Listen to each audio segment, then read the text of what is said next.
안녕하세요. 동영상 제자훈련에 참여해주신 여러분들을 진심으로 환영하고 축복합니다. 자, 그리스도인의 생활연구, SCL이라고 하죠.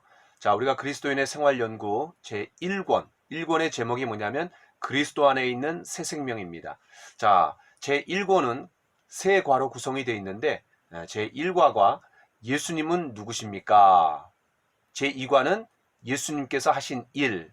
그러니까 예수님이 누구시고 또 그분이 어떤 일을 하셨는지를 알 때 그 예수님을 우리가 신뢰하고 관계가 맺어질 수 있는 거죠. 자, 그런데 그 예수님 우리에게 무엇을 주실 수 있는 분이냐면 영원한 생명을 주실 수 있는 분이죠. 자, 그래서 이 3과의 제목이 그리스도 안에 있는 영생입니다. 결국 우리가 예수님이라는 분을 알고 또 교제하면서 그분을 통해서 우리가 누려야 될 게 뭐냐면, 받아야 될 게 뭐냐면 바로 영원한 생명입니다. 왜냐하면 예수님께서 이 땅에 오신 목적이 우리에게 영원한 생명을 주시기 위해서 오신 거예요. 여러분, 요한복음 10장 10절에 의하면 이런 말씀이 있습니다. 도적이 오는 것은 도적질하고 죽이고 멸망시키려는 것뿐이요, 내가 온 것은 양으로 생명을 얻게 하고 더 풍성히 얻게 하려는 것이라. 그러니까 예수님께서 이 땅에 오신 목적이 두 가지예요. 양으로 생명을 얻게 하고 더 나아가서 풍성한 삶을 우리에게 주시기 위해서 오셨다는 거죠.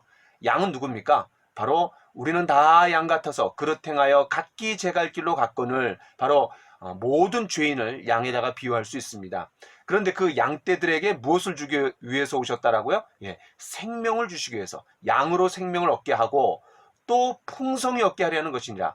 바로 영원한 생명을 얻고 또 주님과 교제가 이루어지면서 그 교제의 결과가 뭐냐면 풍성한 삶입니다. 그러니까 예수님께서 이 땅에 오신 목적은 크게 두 가지라고 할 수 있는 거죠. 첫 번째는 생명을, 구원의 생명, 영적인 새 생명을 얻게 하는 것이고, 두 번째는 그 영적인 새 생명을 얻어서 주님과 교제가 이루어져서 풍성한 삶을 우리에게 주시기 위해서 오셨다라는 거죠.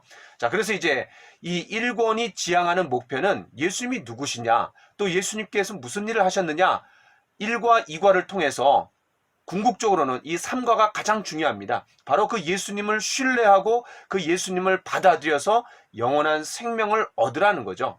자, 그래서 이 3과의 목표는 예수님을 영접하도록 하는 겁니다. 그러니까 1과와 2과를 통해서 충분히 준비를 시켜두고 그 예수님께 깊이 나아가서 그 예수님을 통해서 영원한 생명을 얻으라는 거죠.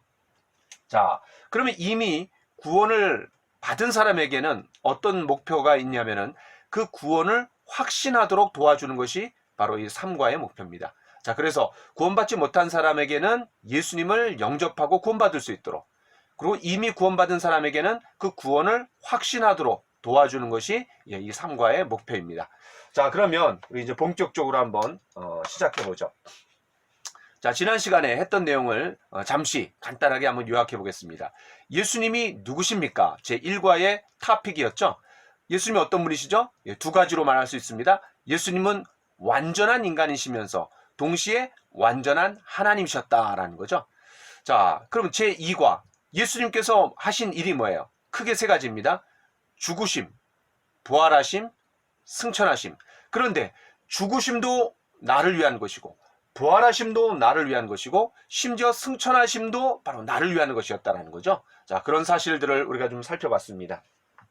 자, 그러면 이제 제3과 그리스도 안에 있는 영생. 자, 이 파트를 한번 공부해보죠. 자, 영생의 근원은 무엇입니까? 예나 지금이나 사람들은 죽은 후에 생명이 어떻게 되는가에 대해 알고 싶어 해왔습니다. 우리 각자는 짧은 생애를 마치면 영원에 직면하지 않으면 안 됩니다.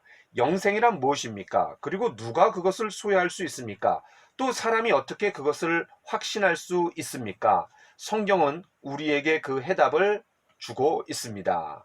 여러분, 일반 사람도 사람이 죽으면은 여러 가지 행사를 합니다. 뭐 불교에서도 그렇고 또 일반적인 사람들도 사람이 죽은 이후에 그런 여러 행사들이 있어요. 그런데 이걸 보면은 그런 죽은 후에 또 다른 세계가 있다라는 것을 사람들이 좀 염두에 두고 두려워하고 또 굉장히 관심을 갖고 있다라는 것을 그런 행사들을 통해서 우리가 알 수 있는 거죠. 자, 그래서 우리 각자가 이 짧은 생애를 산 다음에 그것이 끝이냐? 아닙니다. 그것이 끝이 아니고 그 이후에 삶이 분명히 있습니다. 바로 영혼에 직면하지 않으면 안 되는 거예요. 그러니까 이 땅에서 우리가 살아가는 삶은 그 영혼을 준비하기 위한 준비의 시간이에요. 우리가 죽은 이후에 영원한 삶을 마주하게 될 겁니다. 근데 그 영원한 삶을 어디에서 보낼 것이냐, 그것을 준비하는 기간이 바로 이 땅에서 우리가 살아가는 짧은 70년 또 100년의 삶이 그런 시간이라는 거죠. 그러니까 우리가 정작 거해야 될 시간은 영원이라는 시간입니다. 그 영원의 시간에서 우리가 어떻게 해야 되느냐, 어떻게 준비해야 되느냐, 그것이 여기서 결정된다라는 거죠. 자, 그러면 영생이란 무엇인가?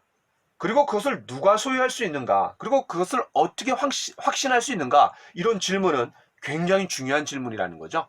자, 그러면 이제 1번부터 우리가 좀 쭉 한번 해보도록 하겠습니다. 여러분, 1번 위에다가 이렇게 한번 먼저 써보세요. 예수님이 영생의 근원임을 누가 증거하고 있습니까? 다시 한번 말씀드리겠습니다. 예수님이 영생의 근원임을 누가 증거하고 있습니까? 자, 이런 질문을 가지고 나머지 문제들을 한번 우리가 좀 풀어가 보겠습니다. 자, 1번. 요한복음 14장 6절에서 예수님께서는 자기 자신에 대하여 무엇이라고 주장하셨습니까? 길이요, 진리요, 생명이라 그랬죠?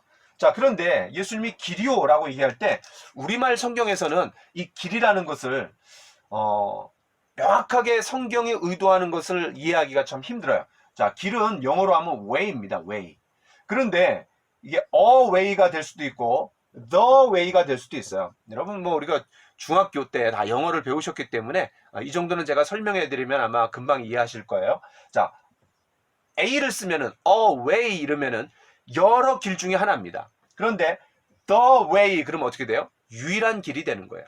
유일한 길. 자, 그래서 내가 곧 길이요. 그건 뭐냐면 여러 개의 길 중에 하나가 아니라 여러 개의 구원받을 수 있는 하나의 종교가 아니라 유일한 종교고 유일한 길이라는 거예요. 어떻게 할 수 있는? 하나님께로 나아갈 수 있는 유일한 길이라는 거예요.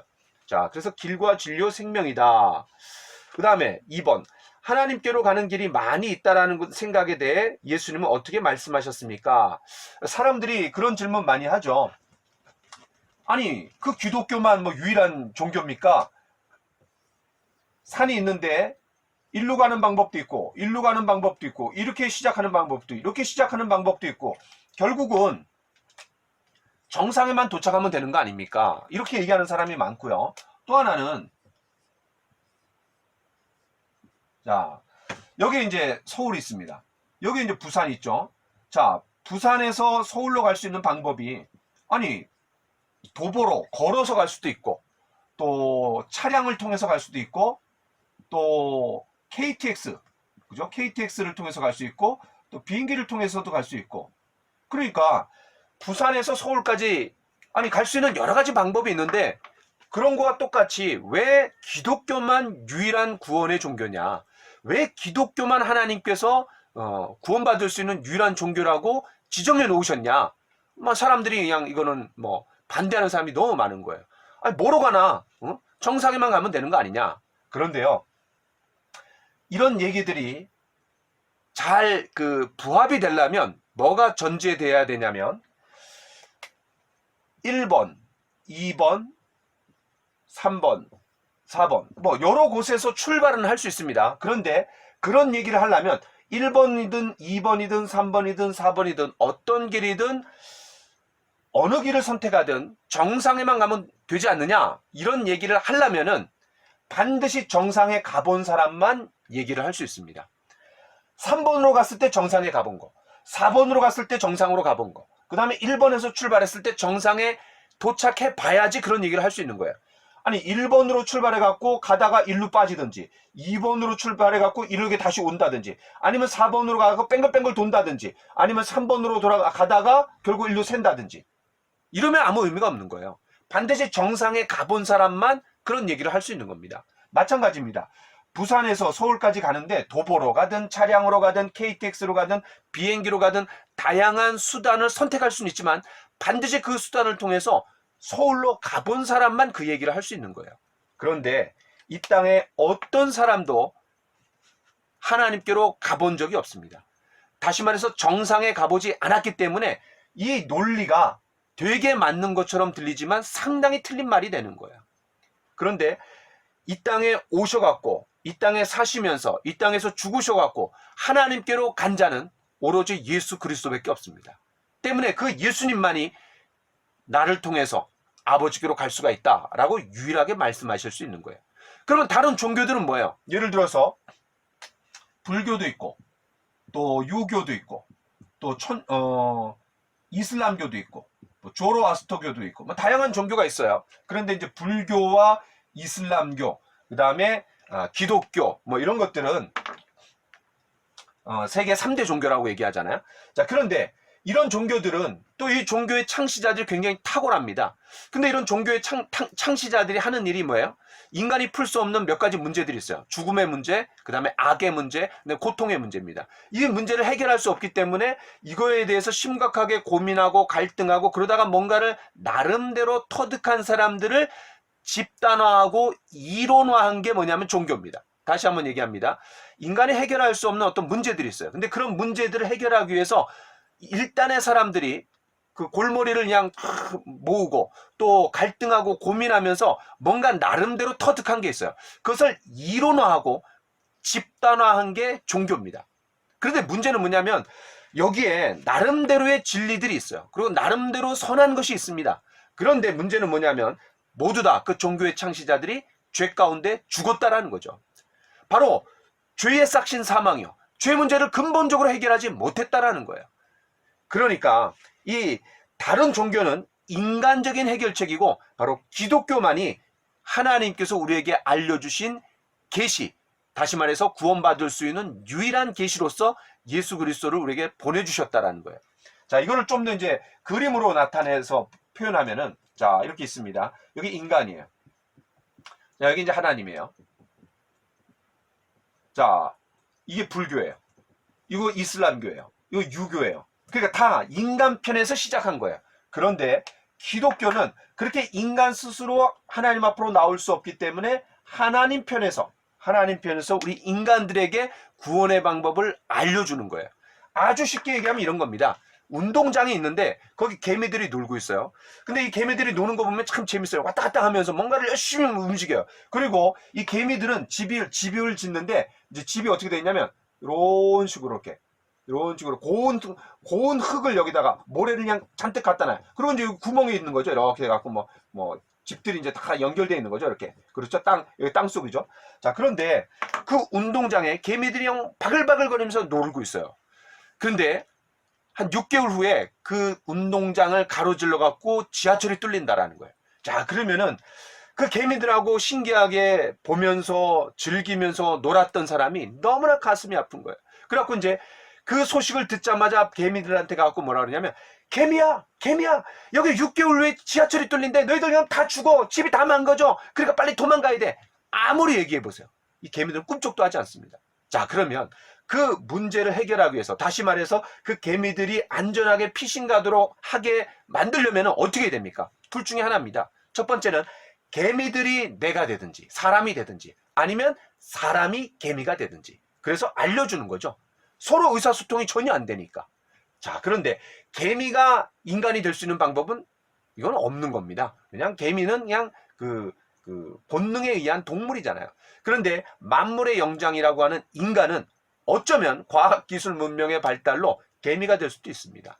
그러니까 더 효과적인 방법이 인간이 개미가 되는 거죠. 자, 그래서 인간이 개미가 돼갖고 그 개미들의 언어로 개미들의 모습으로 나타나갖고 지금 위기 상황을 알려주는 거예요. 자, 이게 이제 하나님이신 그분께서 하나님과 동등됨을 취할 것으로 여기지 아니하시고 사람들과 같이 되었고 종의 형체를 가져 죽기까지 복종하셨으니 십자가에 죽으심이라. 제가 뭐를 말씀드리냐면 빌립보서 2장 5절부터 8절까지의 말씀을 말씀드리는 거예요. 그러니까 하나님께서 인간이 되시는 거예요. 마치 인간이 개미가 돼갖고 개미들이 갖고 있는 위기를 빨리 돌파할 수 있도록 그 위협의 상황들을 알려주고 어떻게 거기서 벗어날 수 있는지를 알려주는 것처럼 하나님께서 인간이 되셔갖고 그 인간의 모습으로 오셔갖고 인간이 당하고 있는 위기, 죄와 죽음과 심판의 문제를 알려주고 그리고 거기서 벗어날 수 있는 방법을 제시해 주는 게 바로 하나님께서 인간이 되셨다라는 거예요. 그러니까 이 기독교는 완전히 다른 종교랑은 차원이 다른 겁니다. 다른 모든 종교는 인간 편에서 땅에서 시작했다라면 그럼 언제나 한계가 있어요. 왜? 그 종교의 창시자들이 다 죄 가운데 죽었어요. 다시 말해서 죄 문제를 해결하지 못했다라는 거죠. 자, 그런데 하나님 편에서 그 인간들에게 예수님이 오셔갖고 구원의 길을 알려주시고 더 나아가선 자신이 구원의 방법이 되어주신 거예요. 그냥 알려주신 정도가 아니라 자신이 구원의 방법이 되어주셨다라는 거죠. 자, 여기에 기독교의 놀라운 진리가 담겨져 있는 겁니다. 때문에 길이요 진리요 생명이니 나로 말미암지 않고는 아버지께로 갈 자가 없느니라 라고 요한복음 14장 6절처럼 예수님께서 충분히 말씀하실 수 있는 거죠. 자, 여러분 이해되시죠? 자, 그래서 두 번째, 하나님께로 가는 길이 많이 있다라는 생각에 대해 예수님은 어떻게 말씀하셨습니까? 아주 자신 있게, 좀 독선적으로 보일 수 있지만 예수님 자신만이 유일한 길이라고 강조하는 거예요. 여러분, 진리는요 타협의 여지가 없습니다. 그리고 진리의 특징이 뭔지 아세요? 독선적입니다. 예를 들어서 저희 아내 김인경은 저의 아내입니다. 이거는요 여러 사람이 제 아내가 될 수 없어요. 이거는 진리입니다. 왜냐하면 제 아내는 딱 한 사람, 김인경밖에 없는 겁니다. 여러분 이해되시겠어요? 그러니까 진리의 속성상 독선적이에요. 그러니까 구원에 이를 수 있는 방법이 여러 개 중에 하나가 아니라 유일한 길이에요. 이게 진리예요. 딱 하나입니다. 딱 하나. 자, 여러분 그렇게 이해하시면 좋을 것 같아요. 자, 그래서 예수님이 영생의 근원임을 누가 증거하고 있습니까? 1번에서는 누가 증거하고 있는 거예요? 예수님 자신이 증거하고 있다는 거예요. 예수님 자신이 증거하고 있다는 거예요. 그 예수님이 내가 곧 길이요, 그리고 내가 유일한 길이다, 진리다, 생명이다 라고 예수님께서 말씀하셨다라면 굉장히 심각하게 우리가 받아들여야 됩니다. 왜냐하면 둘 중에 하나죠. 사실이든지 아니면 거짓말이든지 둘 중에 하나입니다. 중립지대는 없어요. 맞든지 틀리든지 내가 곧 길이다, 내가 구원받을 수 있는 유일한 길이다, 구원의 유일한 방법이다 이렇게 얘기하려면은 그게 맞든지 틀리든지 둘 중에 하나예요. 만약에 틀리다 그럼 거짓말장애가 되는 거죠. 그럼 맞다 그러면 사실이에요. 자, 그러면 예수님의 삶과 인격을 볼 때, 그분이 하신 일들을 볼 때 그분이 거짓말 하실 분이 아니라는 것을 우리가 알아요. 정말 정직하게 성경을 읽어본 사람이라면. 때문에 예수님이 거짓말장애일 수가 없습니다. 반드시 예수님이 하신 말씀이 맞습니다. 그럼 예수님이 유일한 구원의 길이라는 거예요. 자, 그거를 예수님이 자신이 직접 말씀하셨어요. 자, 그 다음에 이제 2번. 사도행전 4장 10절과 12절에서 사도 베드로에 의하면 누구만이 영생, 구원의 근원이 될 수 있습니까? 여러분 사도행전 4장 10절이 뭐예요? 다른 이로서는 구원을 받을 만한 이름을 우리에게 주신 적이 없나니 라고 얘기합니다. 바로 예수님 외에는 하나님께서 우리에게 구원의 이름을 주신 적이 없다라는 거예요. 그러니까 이거는 지금 누가 얘기하고 있는 거예요? 바로 사도 베드로가 얘기하고 있는 거예요. 그러니까 1번에서는 예수님 자신이 증거하고 있는 거고 2번에서는 사도, 특별히 베드로가 이 얘기를 하고 있는 거죠. 자, 근데 이 베드로가 얘기한 게 왜 중요하죠? 처음에 예수님이 나를 따라오너라, 그리고 배와 그물을 버려두고 안드레와 시몬 베드로가 따랐어요. 또 야고보와 요한도 따랐어요. 자, 그런데 이들이 그렇게 즉각적으로 따르기는 했지만 처음에 그 동기가 뭐였어요? 좋은 동기가 아니라 이기적인 동기로 따랐어요. 어떻게 알아요? 바로 세상적인 관점에서의 메시아, 정치적이고 군사적이고 경제적인 측면에서의 메시아상을 가지고 따랐어요. 그러니까 이 예수님이 십자가에 잡혀 돌아간다고 하니까는 다 도망가는 거죠. 그리고 예수님이 죽으러 예루살렘에 가서 죽고 그 다음에 고난받고 죽고 사흘 만에 부활한다고 하고 얘기하니까 뭐라 그래요? 예수님 그러면 안 됩니다 라고 그냥 예수님을 그냥 가로막았어요. 그랬더니 예수님은 야 이 사단아 이렇게 얘기했어요. 그러니까 예수님이 죽는다라는 거는 그냥 소망이 다 끊어지는 거예요. 왜? 이 제자들이 좋은 동기로 처음부터 예수님을 따랐던 것이 아니라 악한 동기, 또 일반적인 세상 사람들이 가지고 있었던 정치적인 메시아, 군사적인 메시아, 종교적인 메시아, 그리고 경제적인 메시아를 꿈꿔왔기 때문에 그 예수님에 대한 좋은 동기로 따른 것이 아니었어요. 따라서 이 제자들이 예수님이 유일한 구원의 방법이다라고 얘기한 게 또 중요해요.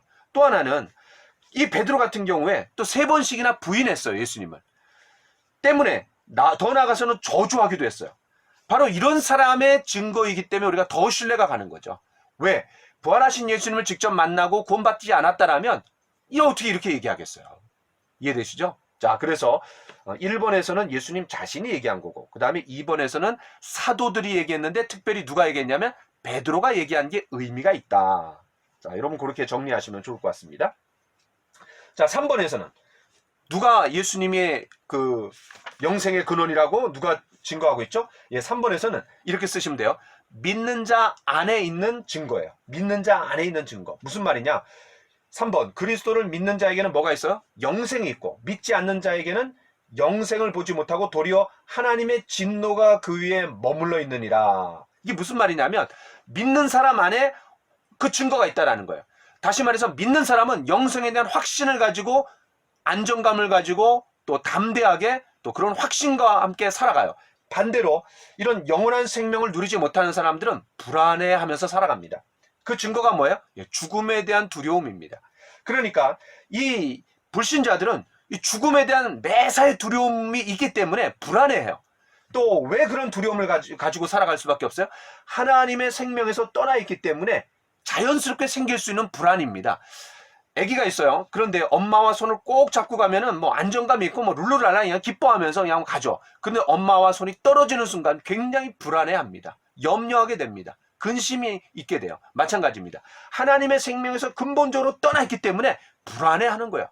그 불안이 구체적으로 표현된 게 뭐냐면 병에 걸린다든지 또 어떤 죽음에 대한 두려움이 있다든지 또 인생의 의미와 목적을 모르기 때문에 어떤 것이 올바른 길인지 방황한다든지 또 마음에 공허가 있다든지 이런 것들이 다 그런 증상들이에요. 죽음에 이르는 병에 걸린 증상입니다. 마치 사형 언도 받은 사람이 늘 불안에 떨어요. 좋은 음식이 나왔다. 그럼 혹시 내일 죽는 거 아니야? 또 간수의 발자국이 들린다. 그럼 나를 잡으러 오는 것이 아닐까? 매사에 두려움 가운데 떨고 그냥 이 몸이 그냥 바짝바짝 말라가는 거예요. 왜? 죽을 날을 염두에 두고 살아가기 때문에 두렵고 그런 불안감에 사로잡혀 있는 거예요.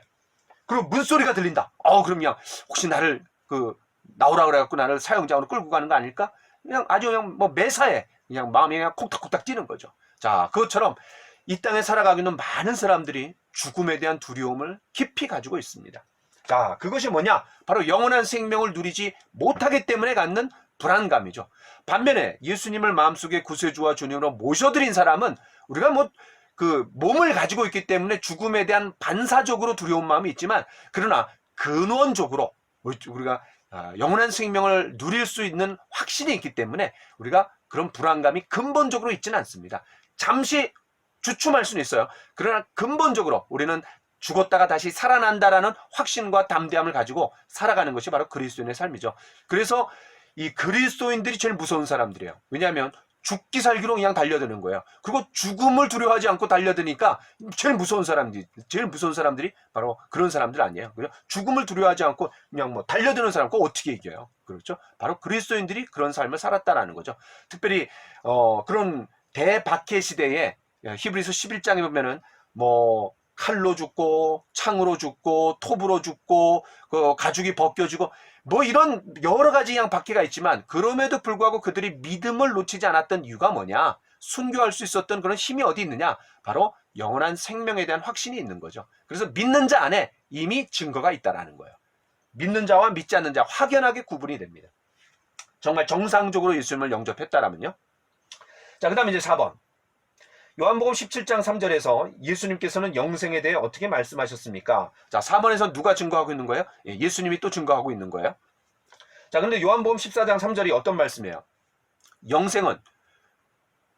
영생은 유일한 자, 곧 예수 그리스도를 아는 것이라 그랬어요. 자, 제가 한번 찾아서 좀 더 구체적으로 한번 읽어보겠습니다. 요한복음, 이게 굉장히 중요한 구절이에요.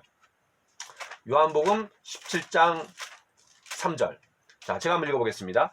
영생은 곧 유일하신 참 하나님과 그가 보내신 자 예수 그리스도를 아는 것이니이다.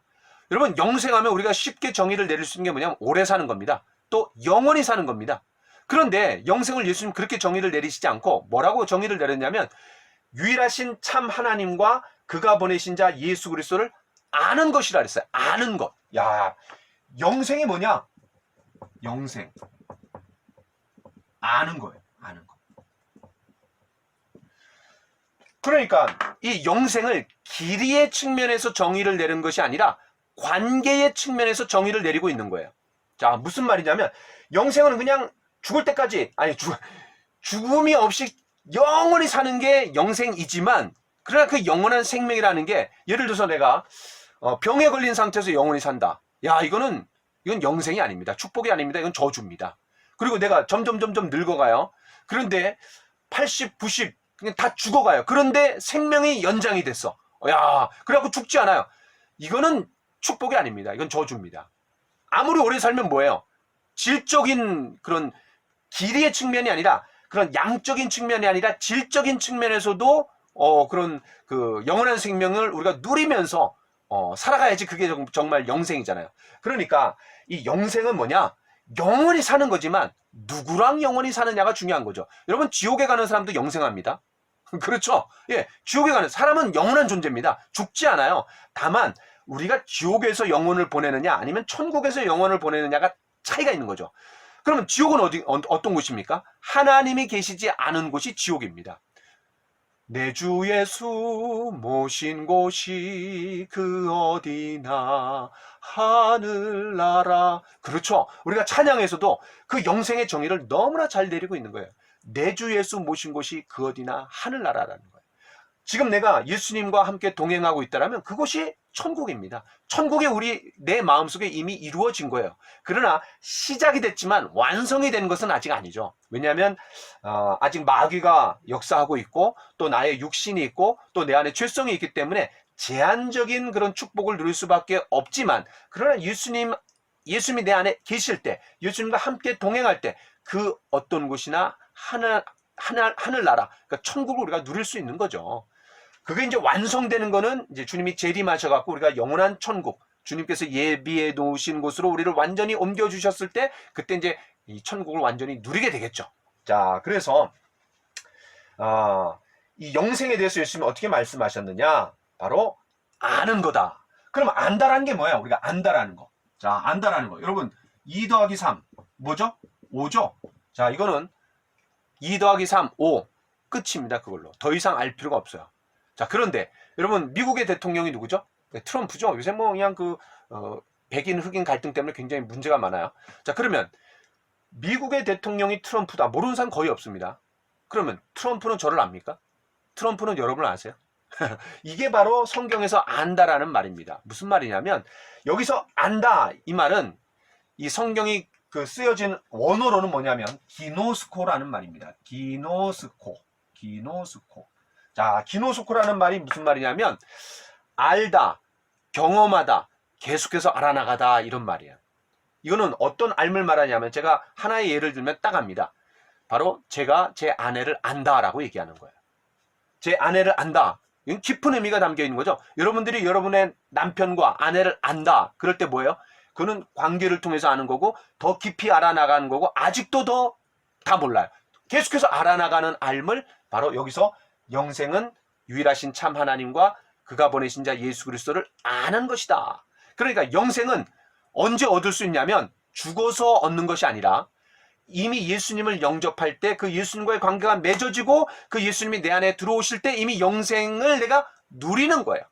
제한된 상황 속에서 누리는 거지만 어쨌든 영생의 시작이 된 거예요. 여러분, 다시 한번 얘기합니다. 영생은 죽어봐야지 아는 것이 아닙니다. 우리가 구원받았느냐 구원받지 못하느냐는 죽어봐야지 아는 것이 아니라, 내가 예수님을 영접할 때, 죄를 용서받고 예수님을 영접할 때 그 순간 바로 영생이 시작이 된다라는 거예요. 왜?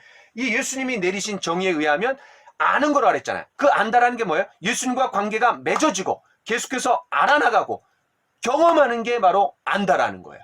여러분, 이해되시죠? 자, 그래서 단순히 그냥 지적으로 아는 것이 아니라 하나님과 인격적인 관계가 맺어졌다라는 거, 영원한 교제가 시작이 되었다라는 거, 바로 예수님을 영접한 상태에서 예수님과 교제가 맺어져 갖고 예수님을 알아나가는 삶이 바로 영원한 생명이라는 거예요.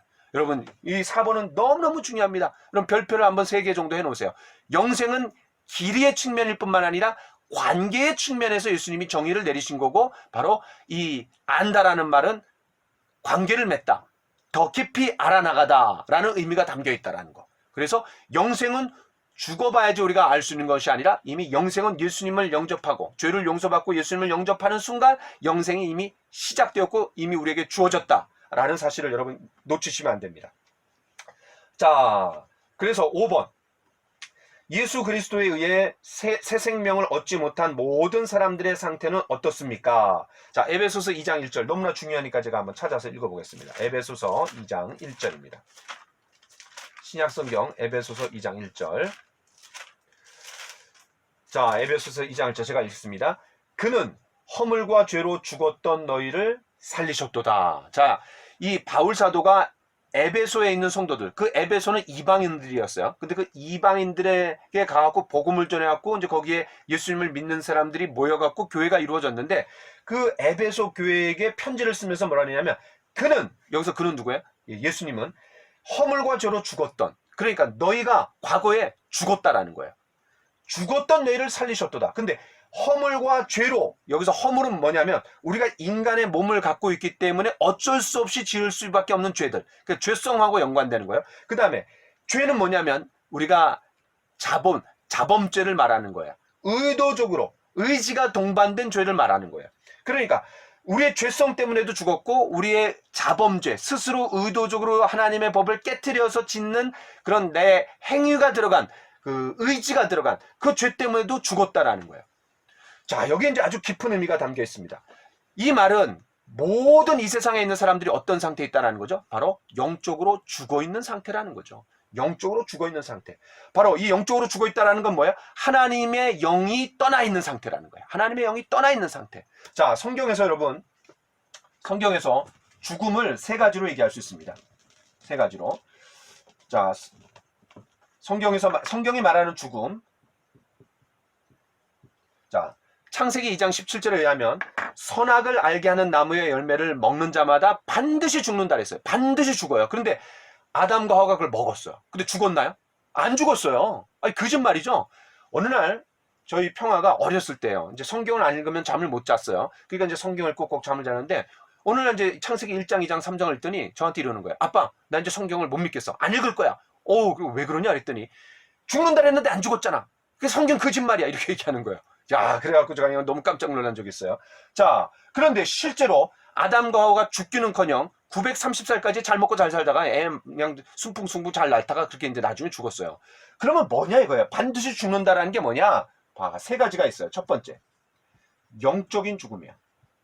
영적 죽음. 자, 두 번째는 육체적인 죽음. 육체적인 죽음. 자, 세 번째는 뭐냐면 영원한 죽음이야. 영원한 죽음. 자, 이 세 가지 의미를 잘 알아야 됩니다. 자, 첫 번째는 뭐냐면 하나님께서 인간을 창조하실 때 생기가 들어갔어요. 흙으로 빚으시고 생기를 불어넣었어요. 하나님은 영이시니 예배하는 자가 신령과 진정으로 예배할진다. 하나님 영이시여요. 그러니까 이 우리처럼 손과 몸과 또 어떤 형체를 가지신 분이 아니라 영이 영적 존재예요. 그러니까 하나님은 영이시니 영이신 분이 불어넣었어요. 생기를 불어넣었어요. 그럼 뭐가 들어갔겠어요?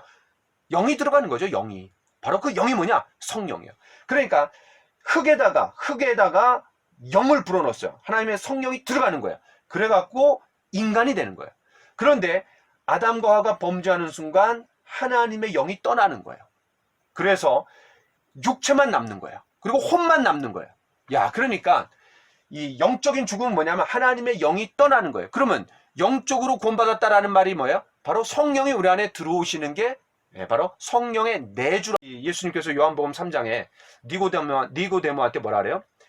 사람이 물과 성령으로 나지 아니하면 하나님 나라에 들어갈 수 없다 그랬어요. 물은 뭐예요?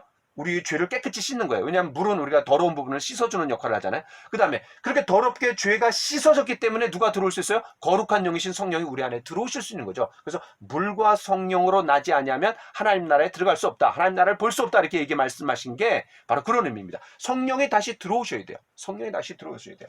자, 그래서 영적인 죽음은 뭐냐면 우리에게서 영이 떠나 있는 상태입니다. 그러니까 아담과 하와가 살아있지만 영적으로 죽은 게 왜 그러냐? 영이 떠났어요. 영이 떠났어요. 자, 그 다음에 육체적인 죽음은 뭐예요? 바로 이 영이 떠난 사람은 반드시 어느 시점이 되면은 우리의 코끝에서 호흡이 끝납니다. 코끝에서 호흡이 떠나는 순간 시체가 되는 거예요. 그래서 이 혼이 떠나는 거예요. 혼이. 그 다음에 영원한 죽음은 뭐예요? 하나님으로부터 분리돼 갖고 지옥에 떨어지는 거예요. 하나님으로부터의 분리예요. 그러니까 성경이 말하는 죽음은 뭐냐? 이 세 가지예요. 영적인 죽음, 육체적인 죽음, 그 다음에 영원한 죽음인데 이 세 가지 의미에 다 담겨져 있는 뜻이 뭐냐면은 뭐예요? 예, 바로 분리예요. 분리. 뭐라고요? 분리. 첫 번째, 영적인 죽음은 하나님의 영, 성령이 우리를 떠나신 거예요. 그 다음에 육체적인 죽음은 혼이 떠나는 거예요. 혼이. 그 시체가 되는 거예요. 송장이 되는 거예요. 그 다음에 영원한 분리는 하나님으로부터 분리되는 거예요. 여러분 이해되시죠? 자, 그래서 이 성경이 말하는 죽음의 의미를 잘 이해해야 됩니다. 그래야지 요거를 해석할 수 있어요.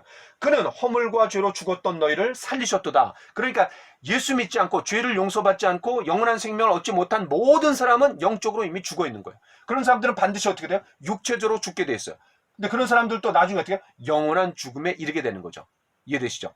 자, 그래서 허물과 죄로 죽어 있는 상태다. 자, 이건 이제 뭐와 똑같냐면 마치 이런 거랑 똑같습니다.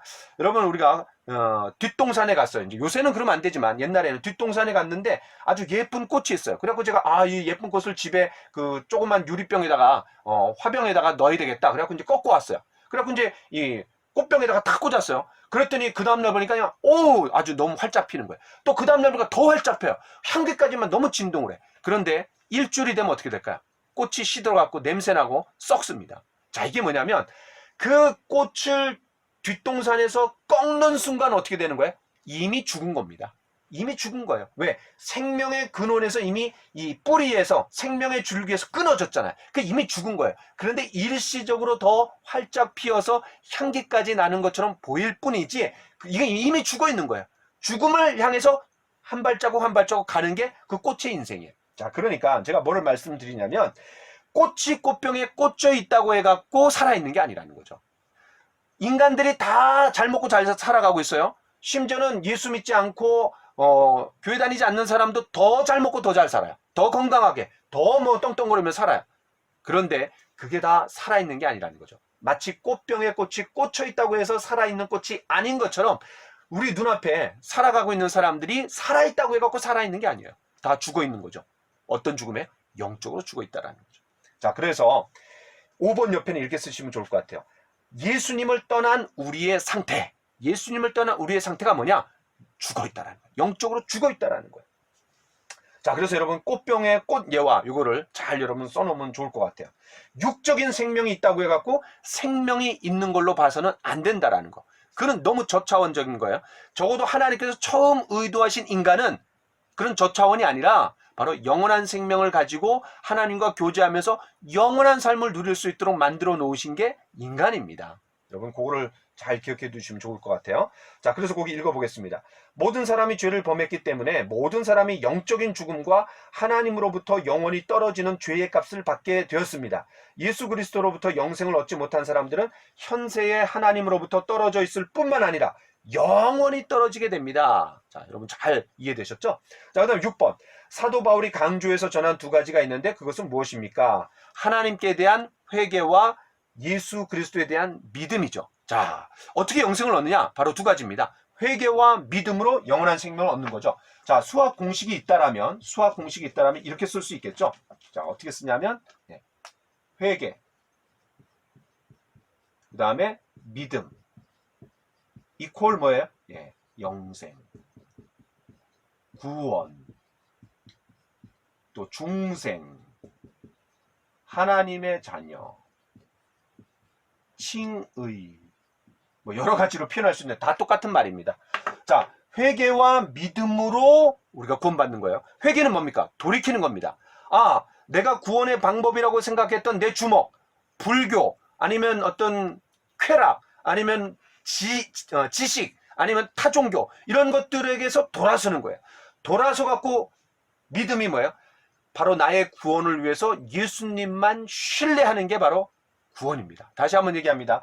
회개는 내가 구원의 방법이라고 생각해갖고 추구해왔던 나름의 방법이 있어요. 나름의 길이 있어요. 거기서 돌이키는 거예요. 완전히 180도 돌이켜갖고 나의 구원을 위해서 오직 예수님만을 신뢰하는 거예요. 신뢰. 왜? 예수님이 나의 죄 문제, 죽음의 문제, 심판의 문제를 다 해결해 주신 것을 우리가 알았기 때문에 그 예수님을 통해서만 구원받을 수 있다는 것을 알았어요. 그래서 그 예수님만 내가 받아들이고 신뢰하는 거예요. 그게 믿음이죠. 그랬을 때 영원한 생명을 얻는 거죠. 자, 영생은 생명이 영원하다라는 것을 강조하는 거고, 구원은 뭐예요? 그런 위기 가운데서 극적으로 구출받았다라는 것을 강조할 때 구원이고, 중생이란 건 뭐예요? 다시 태어났다. 거듭 이게 중생이 뭐냐면은 거듭날 중이잖아요. 그래서 거듭 태어나다. 그래서 두 번째로 태어나다. 이걸 강조하는 거예요.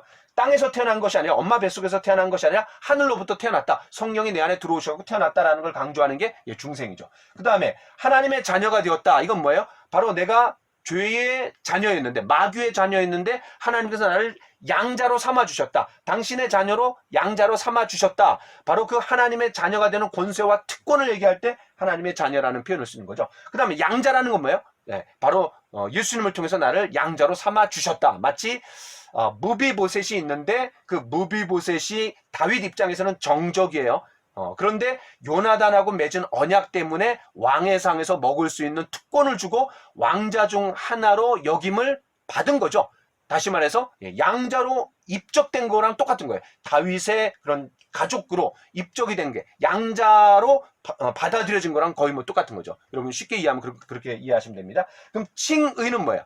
칭의는 뭐냐면, 의로우신 재판장이 불꽃 같은 두 눈동자로 우리를 보실 때 죄가 보이는데, 바로 여러분 프리즘 예화 기억나시죠? 프리즘을 통해 갖고 우리를 보실 때 빨주노초 파남보 아름다운 모습으로 보이는 것처럼, 예수님을 통해서 우리를 보실 때 죄를 한 번도 짓지 않은 자로 우리를 여겨주시는 거예요. 그게 칭의, 의롭다함을 칭하다, 의롭다라고 여겨주시다. 이게 칭의예요. 그러니까 여러분, 중생, 영생, 구원, 하나님의 자녀, 또 양자, 칭의 다 똑같은 말이에요. 어떤 관점에서 더 강조했느냐에 따라 달라진다는 거예요. 저는 이걸 이렇게 표현해요. 자, 이게 뭐냐면 다이아몬드입니다. 여러분, 육각형의 다이아몬드예요. 자, 근데 이 다이아몬드 면이 이렇게 이제 6면이 있잖아요. 3, 4, 5, 6. 자, 그런데 이 다이아몬드가 정말 얼마나 아름다워요. 그냥 정말 삐까뻔쩍하죠. 그리고 값어치가 얼마나 나갑니까? 그런데 멀리서 봤을 때도 빛나지만, 가까이 가서 그런 오만 촉광에 빛나는 다이아몬드를 보면 더 화려한 거예요. 마찬가지입니다. 우리가 이 구원이에요.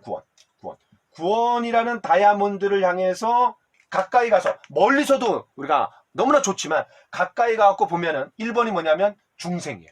2번이 뭐냐면 영생이에요. 3번이 뭐냐면 구원이에요. 4번이 뭐냐면 하나님의 자녀예요. 5번이 뭐냐면 양자예요. 6번이 뭐냐면 칭의예요. 그러니까 이 구원에 담겨져 있는 의미가 너무너무 많다라는 거예요. 너무너무 많다. 그 하나하나를 우리가 묵상할 때 너무나 기쁨이 되는 거예요. 여러분, 시편에 이런 말씀이 있습니다. 찬양에도 있는 말씀이지만, 나를 기가 막힐 웅덩이와 수렁에서 끌어올리시고 내 발을 반석 위에 두사 내 걸음을 견고하게 하셨도다. 여러분, 이게 찬양에도 있는 거잖아요. 그러니까 나를 기가 막힐 웅덩이와 수렁에서 끌어올리시고, 이게 바로 구원입니다. 극적인 상황 가운데 나를 건져주셨다. 구원해 주셨다. 이게 바로 구원의 의미라는 거예요. 기가 막힐 웅덩이와 수렁에서, 기가 막히다는 건 뭐예요?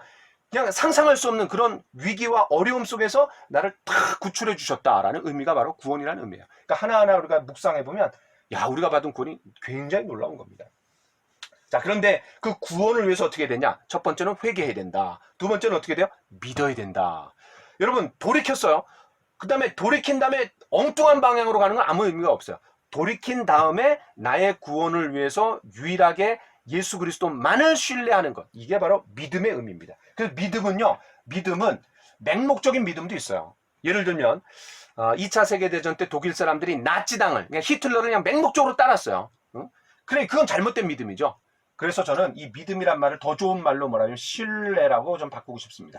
믿음은 어떤 그 맹목적인 믿음도 될 수 있기 때문에, 신뢰라는 말은 이 관계의 용어예요. 관계의 용어. 우리가 어떤 사람을 신뢰한다. 그럼 내가 그 사람 알고 그 사람 믿을 수 있는 사람으로 받아들여 갖고 관계가 맺어졌다라는 의미죠. 그래서 예수님만을 신뢰하는 거예요. 예수님만을, 나의 구원을 위해서 예수님만을 신뢰하는 거예요. 왜? 그분만이 죄가 없으신 분이고, 죄 없으신 예수님이 나를 위해서 죄의 문제, 죽음의 문제, 심판의 문제를 십자가에서 다 해결해 주셨기 때문이죠. 자, 그래서 여러분 그 내용을 좀 잘 기억하시면 좋을 것 같습니다. 자, 그러니까 1번부터 4번까지가 예수님이 영생의 근원임을 누가 증거하고 있습니까? 이 질문을 가지고 우리가 풀어봤는데, 1번에서는 예수님 자신, 그 다음에 2번에서는 사도들, 특별히 베드로, 그 다음에 3번에서는 믿는 우리 그리스도인 각자의 안에 또 불신자도 그 마음 안에 이미 다 확신을 갖고 있다라는 거예요. 예수님 믿은 사람은 영생에 대한 확신, 또 예수님 믿지 않은 사람은 영생이 없다라는 자기 나름의 확신이 구체적으로 드러나는 게 죽음에 대한 두려움, 뭐 이런 거라고 말씀드렸어요. 그 다음에 이제 네 번째는 예수님이 또 증거하고 있는 거죠. 자, 그러면 이제 5번이 뭐냐? 그럼 그 예수님을 떠난 인간의 상태가 뭐냐? 요거를 이제 분명하게 영적으로 죽어 있다, 이걸 설명해 주는 거고. 그리고 그럼 어떻게 되냐? 6번에서 그러면 어떻게 되냐? 영적으로 죽어 있는데 우리가 어떻게 해야지 구원받을 수 있느냐? 바로 회개와 믿음으로 구원받을 수 있다라고 여러분 이제 이해하시면 좋을 것 같습니다. 자, 그러면 이제 영생을 얻는 구체적인 방법. 자, 7번. 바울은 빌립보 간수에게 구원을 받으려면 무엇을 해야 한다라고 말씀했습니까? 맞는 답에 밑줄을 치십시오. 사도행전 16장. 여러분 빌립보 간수가 나오는 거죠. 바울과 실라가 그냥 매 맞아갖고 지진이 일어나갖고 도망가지 않고 이제 빌립보 간수가 꿇어 엎드려갖고 어떻게 구원받을 수 있습니까? 뭐라 그래요? 예, 주 예수를 믿으라. 그래야만 너와 내 집이 구원을 얻으리라. 이런 말씀이 있는 곳이죠. 자, 1번 예수 그리스도를 섬길 것, 2번 자기의 삶을 바르게 할 것, 3번 주 예수 그리스도를 믿을 것, 4번 죄수들을 괴롭히지 말 것. 여러분 1번, 2번, 4번은 다 나름대로 의미가 있습니다. 근데 이거는 답이 될 수 없어요. 왜 그렇죠? 이거는 자기의 노력입니다. 인간의 공로입니다. 인간의 공로와 노력으로 구원받을 수 없잖아요. 그렇죠? 바로 3번만이 바로 답이 될 수 있습니다. 자, 8번. 예수 그리스도께서는 자기를 믿는 사람들에게 무엇을 약속하셨습니까? 나는 부활이요 생명이니 나를 믿는 자는 죽어도 살겠고 믿지 않고 나를 믿는 자는 죽어도 살겠고 살아서 믿는 자는 영원히 산다 그랬어요. 그러니까 8번의 답을 뭐라고 쓰냐면 우리가 영원한 생명이라고 하면 되죠. 영원한 생명, 영생을 약속하셨어요. 그런데 26절에 보니까 예수님께서 물어보셨어요. 네가 진짜 이것을 믿느냐? 이렇게 물어보셨어요. 우리가 영생을 얻고 예수님과 교제한다라면은 모든 것을 얻은 거나 다름이 없습니다. 왜냐하면 주님과 교제하게 되면 일반적인 모든 것들은 채워지게 되잖아요. 마치 아기에게 장난감을 줘요. 먹을 걸 줘요. 의미가 있죠. 그런데 엄마를 갖다 줘요. 그럼 끝나는 겁니다. 엄마가 장난감도 줄 수 있죠. 그 다음에 먹을 것도 만들어 줄 수 있죠. 보호자가 되죠. 모든 게 다 해결되잖아요. 마찬가지입니다. 바로 우리가 예수님을 마음속에 얻고 하나님과 교제가 시작된다면 다른 모든 것들이 우리의 것이라고 할 수 있는 거죠. 자, 그 다음에 9번. 우리가 그리스도를 믿을 때 받는 한 가지는 무엇입니까? 사도행전 10장 43절에 죄사함을 받는다 그랬어요. 죄사함. 그러니까 우리가 구원 받았다라는 건 뭐예요? 죄를 용서받았다라는 말이에요. 죄를 용서받았다. 그 다음에 10번. 예수 그리스도를 믿을 때 또 얻게 되는 것은 무엇입니까?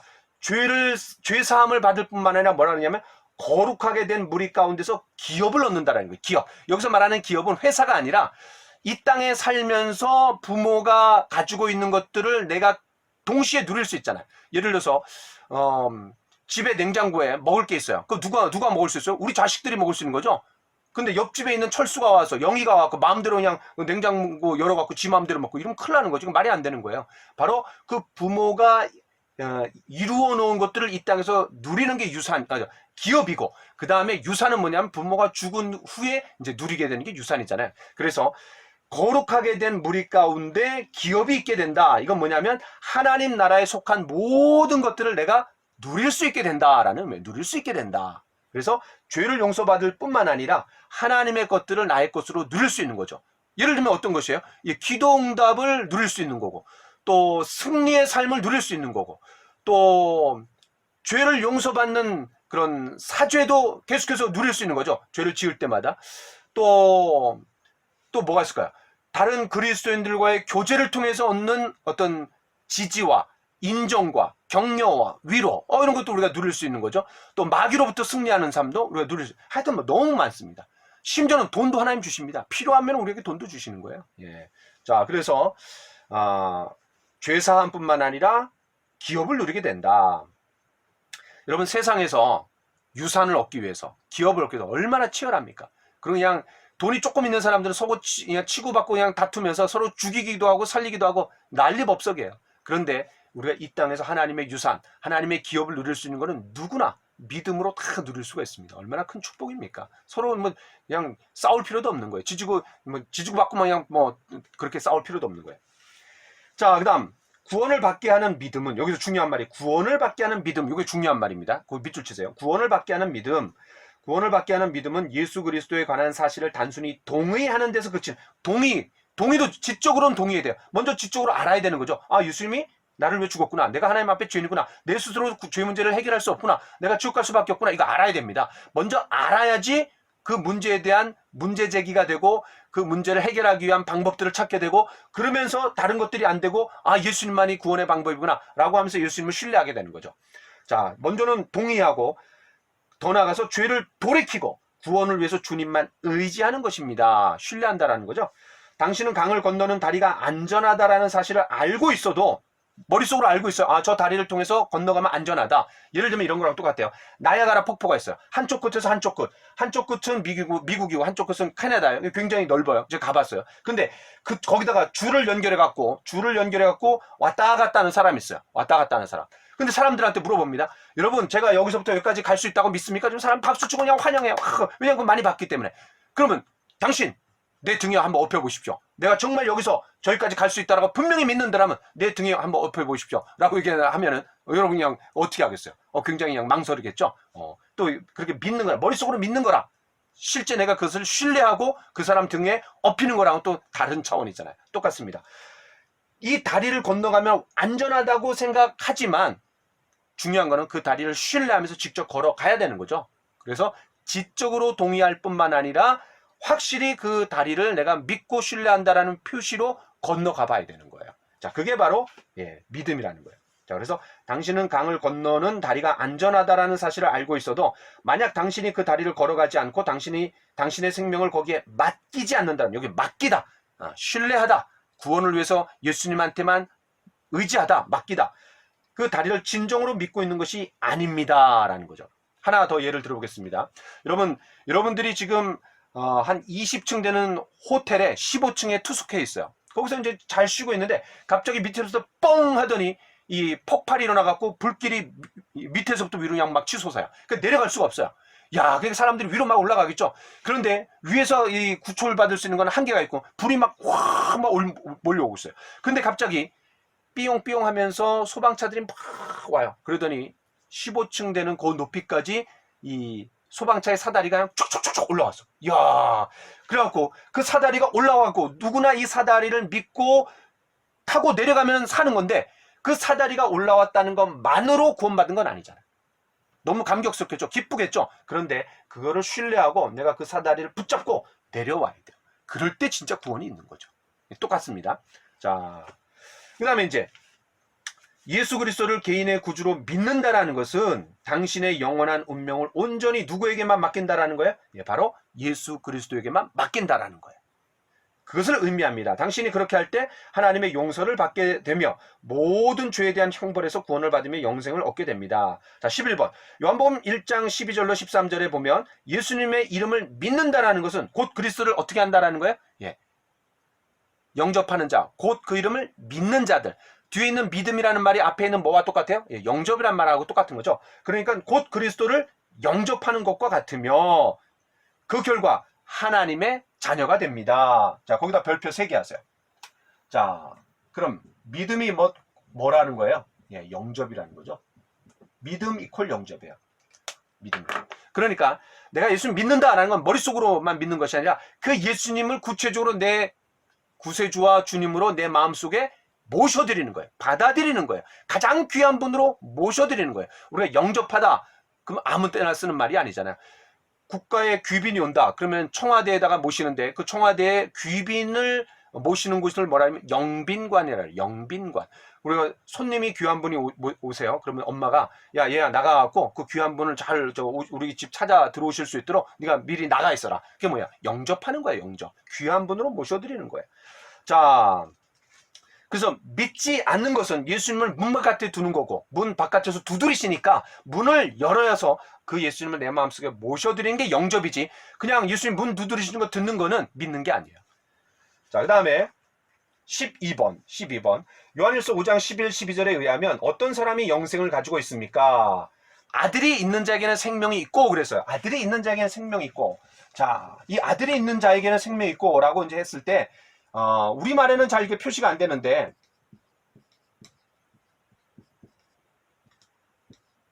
자, he who has the son 그 아들을 가지고 있는 사람은 영생이 있다. 자, 중요한 거는 have 동사를 썼다라는 거예요. 여러분 이제 우리가 중학교 때 영어 시간에 했던 걸 한번 생각해 봅시다.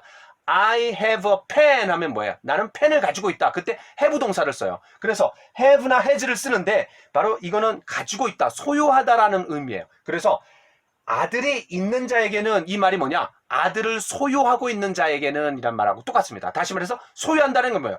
예수님을 어떻게 우리가 소유해요? 예수님을 내 마음속에 구세주와 주님으로 모셔드리는 거죠. 가지고 있는 거죠. 예수님을 가지고 있는 방법이 뭐예요? 예수님을 내 마음속에 모셔드리는 거죠. 그러니까 예수님을 영접한 자, 이런 의미죠. 아들이 있는 자라는 말은 예수님을 소유한 자, 예수님을 영접한 자라는 뜻이죠. 자, 그 다음에 당신은 영생을 얻었습니까? 여러분 답해보세요.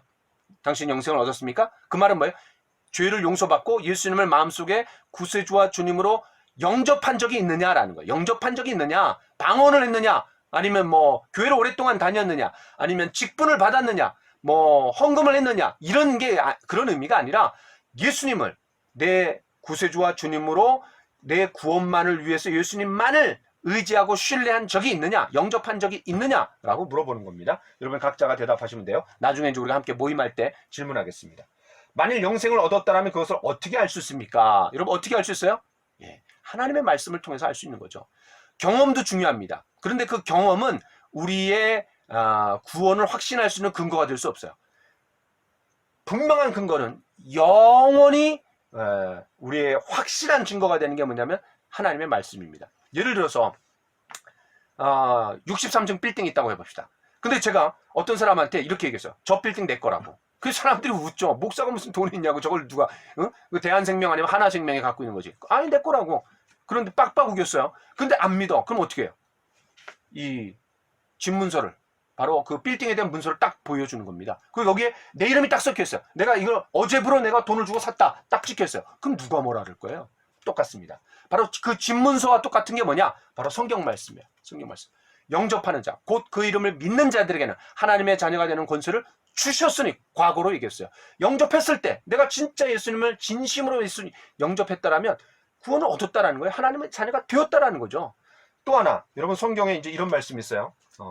요한일서에 보면은 요한일서 5장에 내가 하나님의 아들의 이름을 믿는 너희에게 이것을 쓰는 것은 너희로 하여금 너희에게 영생이 있음을 어떻게 하기 위해서 알게 하려 함이니라 그랬어요. 요한일서 5장 13절. 내가 하나님의 아들의 이름을 믿는 너희, 그 하나님의 아들을 이름을 믿는 너희가 누구예요? 바로 예수님을 영접한 사람이죠. 근데 그런 사람들에게 이것을 썼대요. 이게 뭐예요? 요한일서 5장 13절이죠. 더 구체적으로는 요한일서가 될 수 있죠. 좀 더 넓게 보면 성경이죠. 그러니까 하나님께서 성경을 기록하신 목적이 뭐냐? 하나님의 아들의 이름을 믿는 너희에게 성경을 쓴 목적은 너희로 하여금 너희에게 영생이 있음을 알게 하기 위해서, 느끼게 하기 위해서가 아니에요. 또 나중에 알도록 미래에 아는 게 아니에요. 지금 안다라는 거예요. 예수님을 영접하는 순간 내가 영원한 생명이 내 안에 있다라는 것을 알 수 있어요. 어떻게 알아요? 성경 말씀에 기록되어 있잖아요. 성경 말씀이 분명히 증거로 나한테 얘기해주고 있잖아요. 확증해주고 있잖아요. 여러분 이해되시죠? 자, 그래서 말씀을 근거로 우리가 확신할 수 있다. 이게 가장 중요합니다. 가장 중요해요. 자, 무엇을 해야만 될까요? 어떤 이는 수양으로 된다고 하나 하나님은 속죄로 된다고 말씀하십니다. 어떤 이는 인격으로 된다고 하나 외치나 하나님은 십자가로 된다고 말씀하십니다. 하나님은 어떤 이는 용기를 가져야 된다고 하나 하나님은 그리스도로 된다고 말씀하십니다. 어떤 이는 노력을 주장하나 하나님은 믿고 의지함으로 된다고 말씀하십니다. 자, 뭘 얘기해 주냐면 수양, 인격, 용기, 노력, 굉장히 능동적이고 고상해 보이는 것들이 다 너무 좋아 보이죠. 그러나 이것은 하나님의 해결책이 아니라 뭐예요? 인간의 해결책입니다. 반면에 속죄, 십자가, 그리스도, 믿고 의지함으로 너무나 피동적이고 수동적이고 또 너무 약해 보여요. 그런데 이게 하나님의 방법인 거죠. 왜냐하면 우리 인간의 노력으로 적극적인 방법으로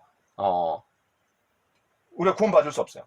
그래서 하나님께서도 전도에 미련한 것으로 구원받기를 원하셨다 했고 또 세상 지혜로 우리가 구원받을 수 있는 게 아니라는 거죠. 자, 그럼 그렇게 정리하시면 좋을 것 같고요. 마지막 13번, 오늘 이제 13번까지 하고 말 겁니다. 하나님께서 우리가 선행으로 구원받을 수 없다라고 하신 이유는 무엇입니까? 에베소서 2장 8절 9절. 여러분 잘 아시는 말씀이죠. 너희는 그 은혜로 인하여 믿음으로 말미암아 구원을 받았으니 이것은 너희에게서 난 것이 아니요 하나님의 선물이라.